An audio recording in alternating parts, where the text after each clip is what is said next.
할렐루야. 6월 15일 수요일 원포인트 큐티 시간에 오신 성도님들을 주님의 이름으로 환영하고 축복합니다. 오늘 하나님 주신 말씀 보겠습니다. 마가복음 14장 1절에서 11절까지 함께 읽겠습니다.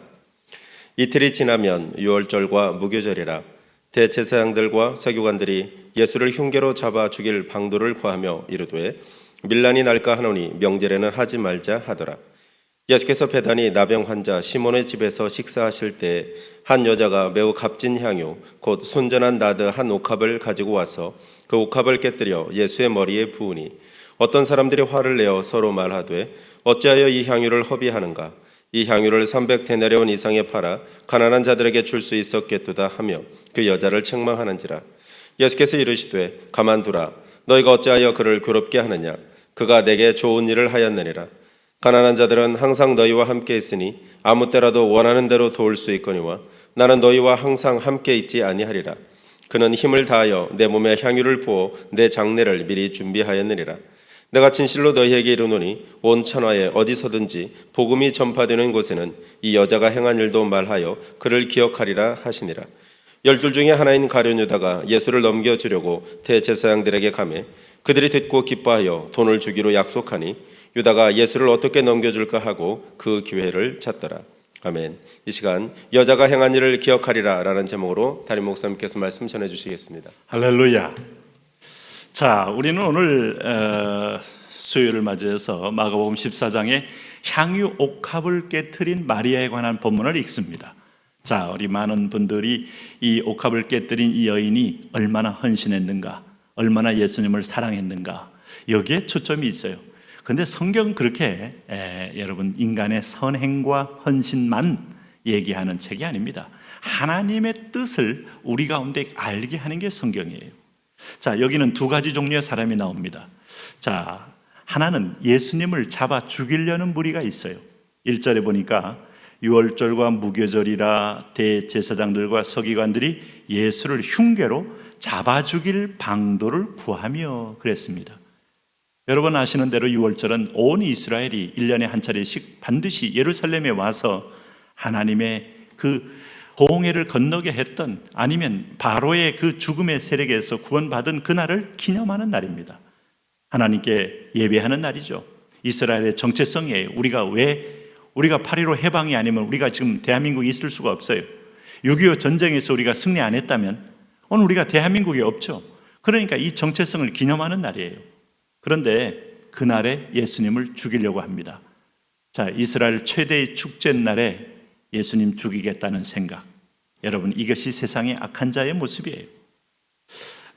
또 어떤 사람은 여기 4절에 보면 예수님께 향유옥합을 부은 그 여인을 향하여 화를 내며 서로 말하되 어찌하여 이 향유를 허비하는가 하면서 분노했던 무리가 있어요. 여기에 비하여 향유옥합을 직접 바친 한 여인이 있습니다. 여러분은 어떤 생각을 하십니까? 이 모든 것들이 서로 제각각의 내용이고 정반대의 내용이기도 하지만 하나를 얘기하는 거예요. 그것이 뭔가 하면 예수님의 죽으심을 얘기하는 겁니다. 이것이 인류에게 가장 중요한 복음이기 때문에 오늘 특별히 마가복음에는 의도적으로 이런 편집 형식을 띠고 있다, 이렇게 말해볼 수 있어요. 여러분 유월절이야말로 그야말로 어린 양을 잡아서 문 임방과 문설주에 발라서 하나님께서 죽음의 사자를 내보낼 때 이렇게 믿음으로 바른 이스라엘 백성들은 자녀들이 하나도 죽지 않았습니다. 그러나 수많은 애굽의 장자들은 다 그날에 곡소리 나도록 집집마다 죽음을 맛보게 되었던 것이죠. 그러니까 우리를 살리는 것은 유월절이에요. 유월절에는 양이 죽어야 돼요. 그런데 이걸 죽이려는 세력은 분명히 악한 세력이요, 죽음의 사자요, 사탄의 세력입니다. 대제사장과 서기관들입니다. 그러나 죽는 어린 양은 세상에서 가장 하나님의 세상죄를 지고 가는 하나님의 순전한 어린 양입니다. 그래서 이들이 죽일 방도를 구하는 거예요. 인간의 악행들, 인간이 하나님을 대적하는 것들, 하나님의 주권을 벗어날 수가 없어요. 그래서 이 땅이 아무리 악하고 죄가 성행한다 할지라도 하나님의 놀라운 큰 구원의 소위 그랜드 플랜은 이루어져 가고 있다 하는 걸 기억하셔야 돼요. 오늘 여기 구하는데 이들이 합치되지 않는 것은 밀란이 날까, 어떻게 저분이 실정법을 어긴 것도 아니고 항상 선행을 해온 빌라도도 인정했고 헤롯도 인정한 분인데 우리가 죽이면 되겠나 하면서 스스로 양심의 가책을 느끼고 있지만은 그는 결국 죽이지 않습니까? 그러다가 이 간단한 말을 지나서 3절에 베다니 나병 환자 시몬의 집에서 식사할 때에 한 여자, 이 한 여자 마리아로 알려져 있어요. 값진 향유 곧 순전한 나드 한 옥합을 가지고 와서 그 옥합을 깨뜨려 예수의 머리에 부으니. 이거 꼭 영화와 같지 않습니까? 이 여자가 등장한다는 것은 누구도 예측 못했어요. 그러나 평생에 자기가 모아두었던 한 나드의 순전한 나드의 한 옥합을 가지고 왔다. 최고의 기름이죠. 그래서 소위 이것을 이 계산해 보면 여기 5절에 이 향유를 300데나리온 이상에 팔아. 이 300데나리온 정도면은 한 데나리온이 하루의 품삯이기 때문에 1년 연봉에 해당한다. 이렇게 보통 설명을 합니다. 그럼 우리 돈으로 뭐 일반적으로 3천만 원, 4천만 원 어마무시하지 않아요? 돈이 있는 사람도 이걸 순식간에 머리에 붓고 땅에다 흘러내리게 한다면 옆에 사람들이 경기 일으키지 않겠어요? 근데 이 여인은 했다 이 말이에요.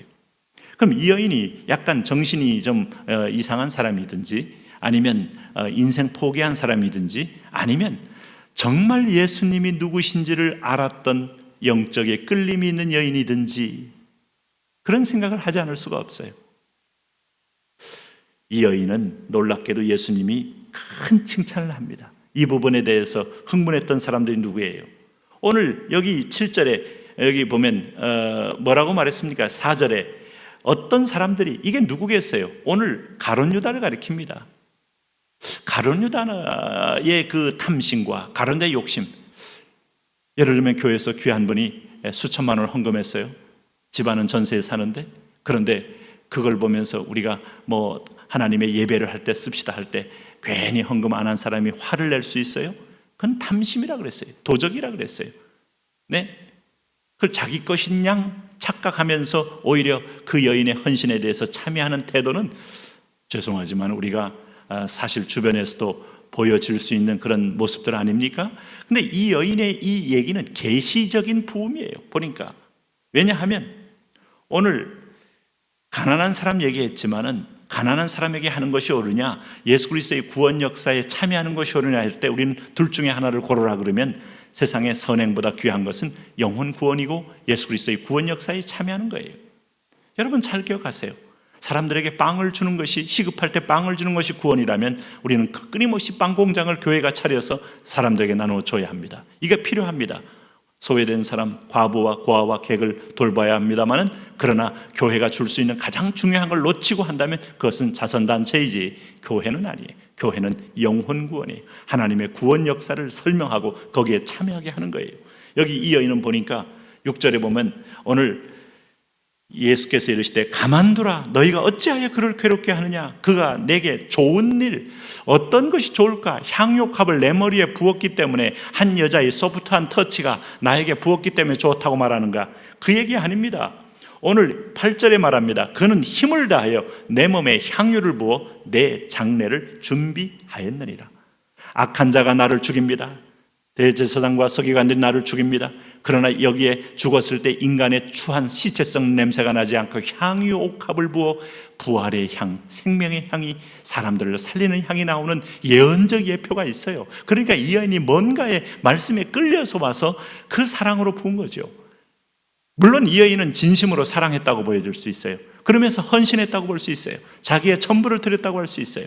그러나 그 이상의 의미를 주님은 지금 이 여인의 손길을 통하여 한 그림으로 우리에게 보여주고 있는 거예요. 그것은 내가 죽고 부활할 때 생명의 향이 일어나며 너희도 이 생명에 참여하는 것이다. 이것이 내가 온 목적이다. 인자에 온 것은 오늘 섬김을 받으려 함이 아니라 도리어 섬기려 하고 많은 사람을 위하여 대속물로 주려 함이니라.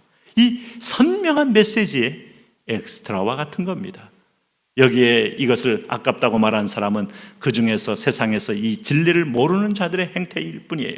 그래서 주님이 뭐라고 말합니까? 9절에 이것이 바로 그 구원 역사의 본질임을 분명히 보여주고 있어요. 내가 진실로 너희에게 이르노니 온 천하에 어디서든지 복음이 전파되는 곳에는 이 여자가 행한 일도 말하여 그를 기억하리라. 여러분 예수님께 솔직히 이런 정도의 선행을 행한 사람이 이 한 분뿐이겠습니까? 오늘 2000년의 역사 속에 우리 교회를 설립할 때 아니면 하나님의 선교를 할 때 전 재산을 헌신했던 분들, 생명을 드렸던 분들이 이 여인 한 분뿐이겠습니까? 그 사람의 헌신과 선행을 얘기하겠다는 게 초점이 있는 게 아니고 향유를 부은 이 구원의 향, 오늘도 아리마대 사람 요셉 그 자기 무덤에 장사했지만 향유를 붓는 이유는 식채 썩는 냄새가 아니라 사망의 냄새가 아니라 생명의 냄새를 예표하는 거예요. 오늘 그리스도의 죽으심과 부활에 함께 그 의미를 세운 이 여인의 얘기는 내가 곧 죽고 부활한 것이 구원임을 온 세상에 전파된다는 겁니다. 물론 이 여인의 상에 대한 것은 주님이 분명히 주실 겁니다. 오늘 예수님 때문에 우리가 삽니다. 그 때문에 우리가 종말이 결코 두렵지 않습니다. 그 때문에 우리는 영원한 형벌 가운데 자유함을 얻습니다. 오늘 나는 죽고 그리스도만, 나의 욕심은 내려놓고 하나님의 은혜로 채우는 생명의 날이 되시기를 바랍니다. 하나님, 그런 은혜와 사랑으로 믿음으로 나가게 하옵소서. 온 세상에 전파되고 있는 주의 죽으심과 부활에 날마다 나도 새 힘을 얻고 세상을 이기며 살게 하여 주옵소서. 예수님 이름으로 기도합니다. 아멘.